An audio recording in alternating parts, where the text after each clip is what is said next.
Howdy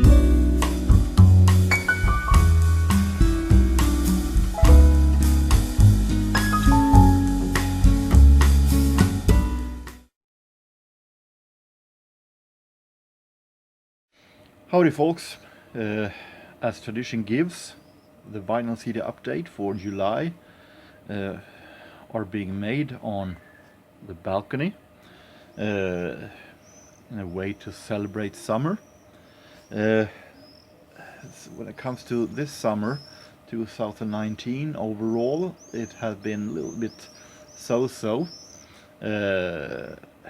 Some say that it has been a typical Swedish summer again, with some sunny days and also some more days where it has been grey, some rain, and also a lot of wind, something windy. So last week we had a tropical heat, extremely hot, but that was the hottest week of the entire summer. So I've been doing a lot of photographing and filming, and just like last summer, I will do a little mix of different stuff that I filmed during the summer, record diggings, landscapes, and so on. But hopefully that won't take all that long.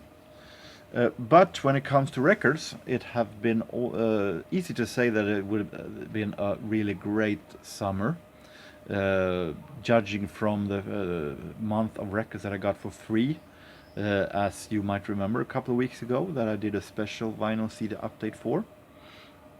And I'm not going to say it has been a bad summer. It has been a really good summer when it comes to finding records. I have a great deal of full-length vinyls I'm going to show.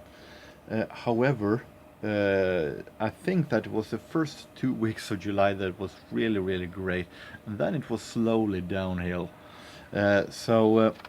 But I'm very happy that these smaller flea markets in the garages and on their backyards and so on are back again. There's been a great deal of that again. So I have as I said, great deal of full-length vinyls, a little stack of CDs more, and a little stack of vinyl singles. So let's start with it, with a couple of cult singles. These kind of singles that makes you wonder, oh my god, what did they ever think of? This is a Swedish one, with Swedish personality, journalist, and television host Lasse Holmqvist. He is most famous in Sweden for the Swedish version of This Is Your Life that he broadcasted in 70s and the 80s in many seasons. But before that, he was a journalist and had other programs. And 1969, the Swedish company Kockums would do some reconstructions and so on, buildings. They was going to present a brand new label of excavator. And was going to do that with a single with kind of a funny lyric that they have been doing. It was doing with a kind of a contest where you can win a trip to Munich and Hamburg. And to do that, they hired this journalist Lasse Holmqvist to sing a song called Jag har skaffat mig en vän. I got myself a friend. I don't know why they didn't just take one of the more familiar Swedish singers at the time. Maybe they realized how bad this would sound and turned it down. Because this lyric is hilariously funny. He doesn't say open in the lyric that it is an excavator, but judging from the picture here and the description, you can actually understand that it is these kind of machines that he's singing about, and he's singing about that he's got himself a friend, a person that he likes very much, that is very very beautiful, and that he loves very very much, and it's almost intimate love description for a person. He describes it as it was a human that he described, but it is for an excavator, and it sounds hilariously stupid. I don't want to know what he did during the nights. I don't want to know that. It's hilariously funny lyric, uh, and the B-side is called Lasse Holmqvist pratar grävmaskiner. Lasse Holmqvist talk excavator, and it is what you think it is. He's sitting there on the single, most likely because it is a part of the contest.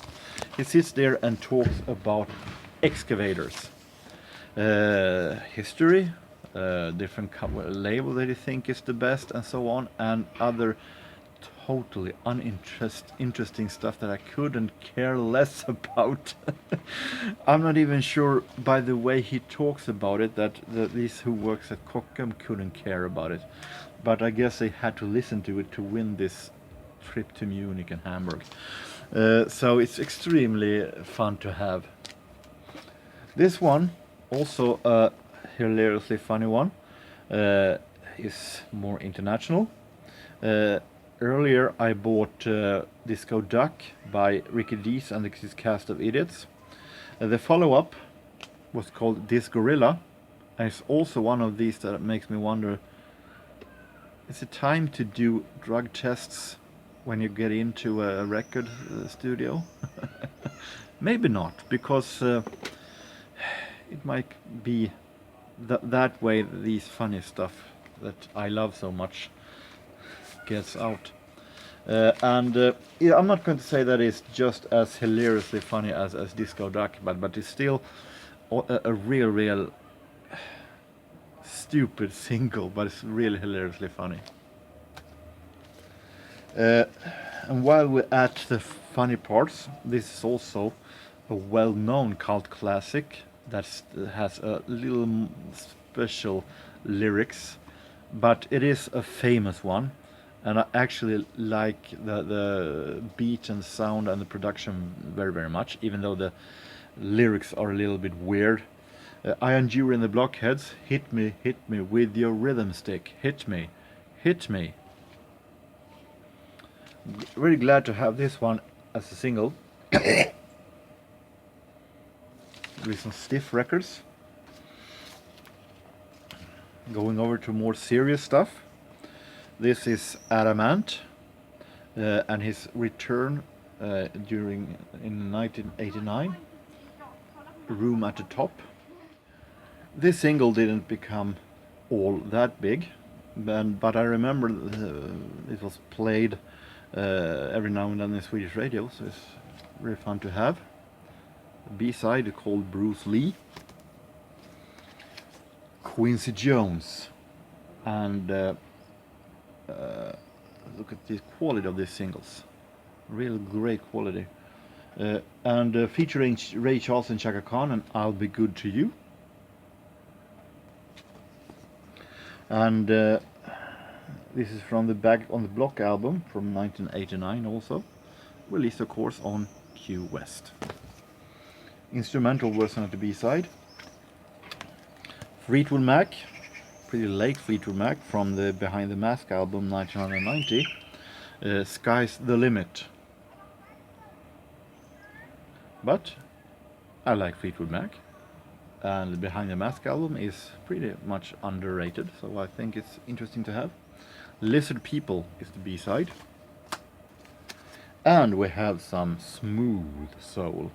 Anita Baker, Talk to Me, from 1990. Live version of Sweet Love at the B-side. One CD single, Mariah Carey, Hero, from the Music Box album. Real great ballad. And live version at the other track. Now, coming to CDs, and sticking with Mariah Carey. It's not Christmas yet, I know. It's a bit far away still, but it's good to be prepared. So I bought myself a Christmas album. Mariah Carey, Merry Christmas to You, her second Christmas album. And this is by far my most modern Mariah Carey album. However, as it is a Christmas album, I imagine it may not be that modern as her other albums at the time. That not that much hip hop. I imagine that it may not be. So it's going to be very interesting. We have Ace of Base and their album Da Capo from 2002. After their success albums in the mid-90s, in the late 90s they became more of a regular pop band, and released some songs that wasn't bad, but it was just pretty uninteresting and slightly boring and colorless. Songs like Always 21 and so on, that wasn't bad, but just something you shrug your shoulders to. However, I remember this first single from this album, Unspeakable, was real great and a step back in the right direction. So it's going to be very interesting. We have some Bruce Springsteen and Magic from 2007, consisting in single Radio Nowhere. Real great to have. Also from 2009, U2, No Line on the Horizon.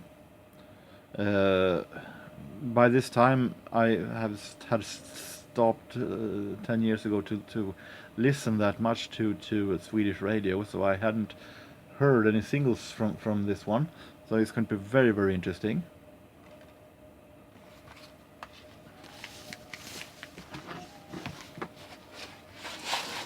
We have some jazz, and we have Benny Goodman, Benny Goodman Trio and Quartet, Avalon the Small Bands, Volume 2, 1937 to 1939. And it is one of these great releases on RCA's Bluebird series. And I like those series. On vinyl, it is so full with music. It is always on vinyl. Bluebirds releases are on double vinyl, and it is filled with great jazz, both familiar stuff and stuff that you don't hear all that often. So that is why I love Bluebird. Now when we go into this great stock of full length, the sum of 14 full length vinyls, I'm sticking with Benny Goodman, but with a later date. Benny Goodman Swings Again, recorded live on the West Coast in 1960 in Hollywood. This is a bigger band, but not a regular big band. It is a tentet with 10 musicians in it. We have names like Red Normal, Flip Phillips, Russ Freeman, different kind of great classic musicians. So this one will be very interesting live, and somewhere between a smaller band and a giant big band. I don't have all that much of. I found this Billy Strayhorn Septet Q for saxophone, and Billy Strayhorn Septet. These are filled. This album is filled with Duke Ellington musicians, but not with Duke Ellington himself, as Bill Strayhorn is the pianist here. But we have Quentin Jackson, we have Russell Cope, and we have all of these familiar Ellington names, and Bill Strayhorn, of course, the man who composed Take the A Train and so on for Duke Ellington. But also a man named Q Porter that I never had heard of. It's understandable, as Q Porter is it's another name for John Hodges, who though was contracted with another label, so he had to go under false name in order to record this. So he chose the name Q Porter. I listened to it, and it is a great album. A whole lot better than I thought to begin with, because the first side I was a bit disappointed with the first song called Q's Blue Now. It was a very slow and bluesy song that was extremely boring, and it was very long, so I had my fear that I hope by God that this is not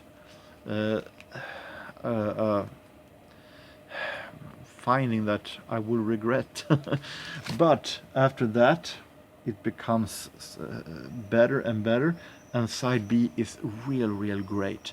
So some of it, with exception from the first song, this is a great album with great recordings. Another live album. This is Jazz at the Pawn Shop with Swedish saxophone player Arne Domnerus, together with Bengt Hallberg, Georg Riedel, Egil Johansson and Lars Erstrand, the Swedish elite, released on Stampen. You remember I was there last autumn and listening to soul music live in Stockholm. And it is a double album. I've only listened to quick peeks, and some of it sounds a bit modern, but I have still high hopes for it, that it might be interesting. That was, if I'm not correctly, no, I have one jazz album more, but then it is two jazz album. This is an album that I regret a bit, but I didn't pay all that much for it. Jonah Jones, Swing Along with Jonah Jones. Jonah Jones, a trumpet player that have been doing some real great stuff when it comes to being a part of different kind of bands. Here though, he is on his own with different kind of musicians and big orchestras and so on. You might say that he tries his best to be a second-rate Louis Armstrong, whose 50s I'm not all that fond of anyway, and this is a B version of that. It sounds a bit boring, not that interesting one bit, so this one will most likely not stay in the collection. This one was interesting. This is a classic Count Basie album called Chairman of the Board, from the 50s, I think, released on Roulette. Now it's over with the jazz for this month, at least a pure jazz. This is a singer that I wanted to have an album with for quite some time. I've heard some songs with her on old Swedish radio recordings that I was really fascinated with. She's called Judith Zucchi, and I've heard a song called Jeannie No from 1983 that is really good. But this is the album after that. The Cat is out from 1985, but she has a real interesting voice, this kind of smooth and adult voice. Sounds real interesting. So I'm very happy to finally found a a whole album with her. This is, so I haven't listened to it, but the singles that she released in 1983 was little synth pop sounding stuff, but with regular pop also a little in the edges. So I think it is real. It's going to be very interesting to listen to. I was very happy to find this. Blood, Sweat and Tears, and Brand New Day, featuring David Clayton Thomas from 1977. Look at this shape, and it's not a cutout, it's supposed to look like this. So real happy to found this for about $5, if I'm not remember all that wrong. I also found at a record store, Vinylstallet, just like Blood, Sweat and Tears, a Carpenter's album that I didn't have. This is made in America from 1981.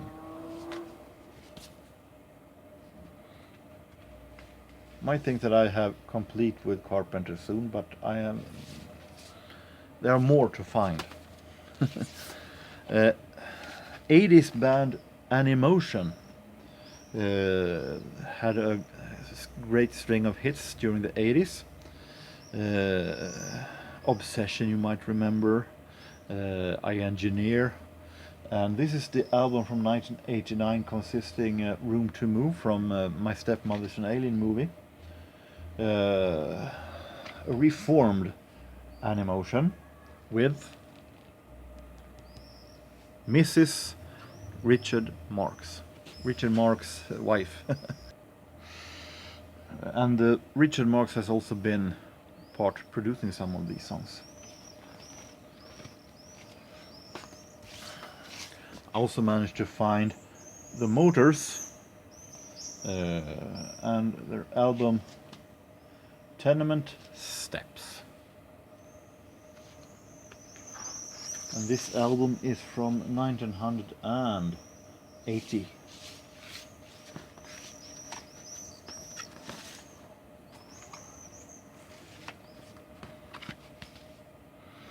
Also a very interesting cover. Dire Straits, and an album that I wanted to find for a reasonable price for so long. Alchemy, Dire Straits Live, double album set. Many of you might know this one. And we have some Elton John. We have Breaking Heart from 1984, consisting sad songs.